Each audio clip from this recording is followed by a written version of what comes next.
पहले विजय त्रिवेदी, आप विजय जी, ये सही रणनीति है राजनीतिक तौर पर? पहले पॉलिटिक्स की बात कर लें, बाकी सारी चर्चाएं तो होती रहेंगी। ये राजनीतिक तौर पर आपको लगता है सही है ये, या फिर ये और बैकफायर करेगा? क्योंकि जितनी बार ये उठाया उतनी बार मुझे लग रहा है राजनीतिक तौर पर नुकसान ही हुआ है विपक्ष को। देखिए, अब राजनीतिक तौर पर वो क्या तय कर रहे हैं वो तो अलग मुद्दा है, लेकिन मैं एक बात, अभी तक की जो बहस हुई, अभय जी ने, भाटी साहब ने, आरपी सिंह साहब, एक तो सारे के सारे लोग बड़े विद्वान लोग हैं, उनसे ये बहस पर कुछ टिप्पणी करने की बात नहीं, लेकिन मुझे लग रहा है कि ये बहस थोड़ी सी कंफ्यूजिंग है। कांग्रेस या समाजवादी पार्टी या विपक्ष के जो नेता हैं जो बहस कर रहे हैं, वो ईवीएम की बहस नहीं लगी मुझे, तो चुनाव आयोग पर सीधा सवाल है। तो फिर चुनाव आयोग पर सीधे सवाल कीजिए, क्योंकि चुनाव आयोग तो वही है ना, आप उस पर सवाल नहीं कर रहे। और अभी बात होती है कभी छोटे राज्य, बड़े राज्य। महाराष्ट्र के लोकसभा चुनाव हुए थे तो महाराष्ट्र तब तो बड़ा ही राज्य होगा मेरे ख्याल से। जब विपक्ष को सबसे ज्यादा सीटें मिली, 30 सीटें मिल गई अभी 2024। हाँ। वेस्ट बंगाल से बड़ा राज्य और कोई है?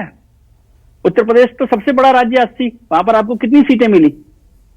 36 सीटें मिली, वो भी ईवीएम से मिली है।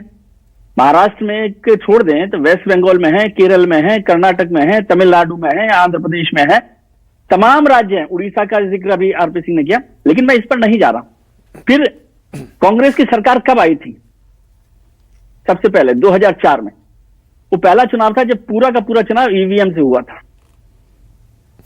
2009 का चुनाव कहां से हुआ था? कौन जीता था? वो पहला, मतलब पूरा का पूरा चुनाव ईवीएम से हुआ था। तो सवाल यह है कि आपको यह मुद्दा समझना है कि क्या आप ईवीएम से लड़ाई लड़ना चाहते हैं या चुनाव आयोग से? और चुनाव आयोग से लड़ना तो उसमें डर किस बात का? चुनाव आयोग से लड़िए, चुनाव आयोग से सीधा चैलेंज किए कि भाई हमें ये चुनाव आयोग पर भरोसा नहीं है। लेकिन उसमें फिर आप जब जाएंगे आप उसमें, तो उसमें बहुत सारी बातें होंगी। मैं इसको कांग्रेस के तरीके से नहीं देख रहा, लेकिन हमने वो भी देखा है कि जब एक non officio leader election commissioner का नाम भेज देता है और उसको इलेक्शन कमिश्नर बना दिया जाता है।